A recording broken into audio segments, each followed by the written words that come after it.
Lee Marvin names the 7 actors he hated most. Until his last breath, Lee Marvin, the legendary film icon of the 1950s and 1960s, the last soldier of Hollywood, still referred to certain people by one name, the ones I never want to see again. Throughout his career, he publicly pointed out 7 names he hated most. He was neither a flawless star nor someone who tried to please the crowd. He lived the way a soldier does, honest, straightforward, and always ready to confront. On set, he would throw his hat on the ground, smash a whiskey glass, or even walk away from a role simply because he refused to share the screen with some people. Off-screen, he never hesitated to call them by the harshest name he could think of. "I'd rather hang up my gun and leave the screen than stand next to a fake hero." Those 7 names weren't nobodies. They were legends' faces admired by the public, co-stars, rivals, even people who had once clinked glasses with Marvin after a scene. Behind decades of deep hatred, was it merely the wounded pride of a star, the jealousy of a man who would walk through hell, or perhaps an untold secret about the darker side of Hollywood? Lee Marvin was born in 1924 in New York City and grew up in a family with a long military tradition. When World War II broke out, he dropped out of school, enlisted in the Marine Corps, and was sent to the Pacific Front. During the Battle of Saipan, he was struck by machine gun fire, suffered a severe sciatic nerve injury, and spent more than a year in the hospital. In return, he was awarded the Purple Heart, proof of the blood and bone he left on the battlefield. Perhaps it was war itself that shaped Lee Marvin, blunt, tough, and uncompromising. Unlike many Hollywood stars who only donned a uniform to play heroes, Lee Marvin had truly lived the war, where mud, blood, and bullets were not props. He had crawled through trenches, watched comrades fall beside him, and carried a Pacific battle scar on his back for the rest of his life. That experience turned him into an actor who didn't need to act. Every fierce glare and tight-jawed expression on screen came from real memories, not performance techniques. After leaving the military, Marvin didn't march straight into Hollywood. He drifted through odd jobs, living like an invisible man, until fate intervened one day when an actor fell ill and Marvin was pulled in as a last-minute replacement. With no training and no preparation, he exploded the moment he stepped on stage. His towering figure, cold steel gaze, and raw energy made it impossible for audiences to look away. At that moment, he knew he was born to be in front of the camera. From nameless mercenary roles, Marvin quickly became the ace every director wanted. In The Big Heat 1953, he played a ruthless gangster who sent chills through Hollywood. By Bad Day at Black Rock 1955, a single glance from him was enough to stretch the tension to breaking point. And when the 1960s arrived, Lee Marvin shed his supporting roles and stepped firmly into legendary status. In The Man Who Shot Liberty Valance 1962, he became Liberty Valance, a villain so iconic that audiences remembered him more than stars John Wayne and James Stewart. 3 years later, he stunned the industry by playing 2 completely opposite characters in Cat Ballou 1965, a drunken wreck and a cold-blooded killer, and won the Academy Award for Best Actor. But that very success made Lee Marvin a misfit in glamorous Hollywood, because he not only despised pretense, he could never forgive those who wore fame like a costume and disrespected the craft of acting. And so, throughout his career, Marvin openly listed 7 people he would never shake hands with, never share a frame with, and in fact, never even look at again. The first name on that list was none other than Hollywood's biggest cowboy, John Wayne. 1. John Wayne, the hero who never went to war.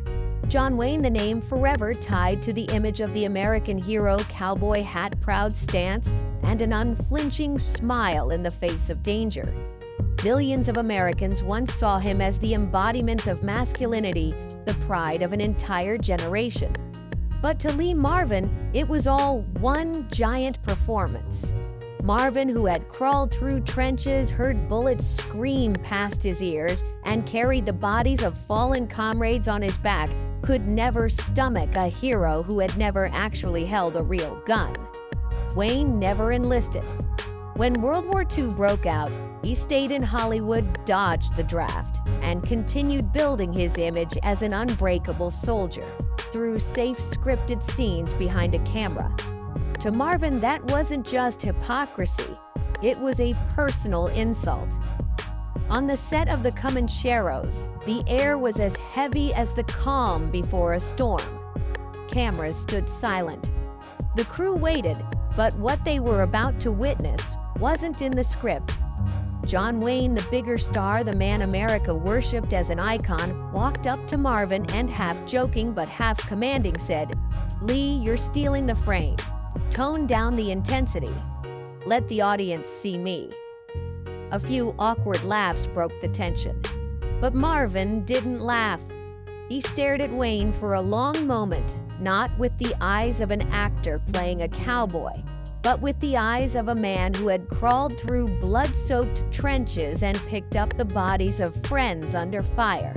Then, suddenly, he removed his cowboy hat and hurled it to the floor. The sharp thud echoed in the suffocating silence.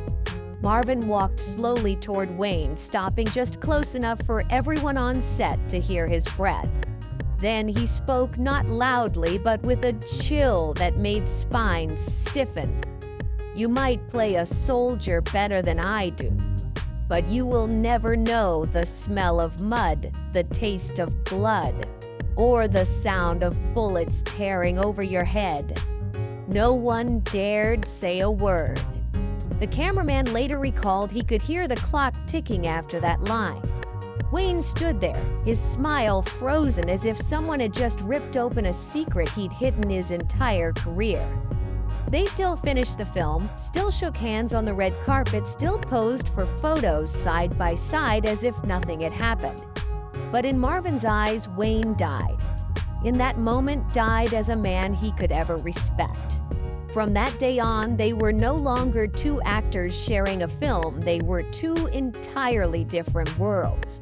On one side was a man who had lain in blood-soaked trenches and understood the true cost of survival.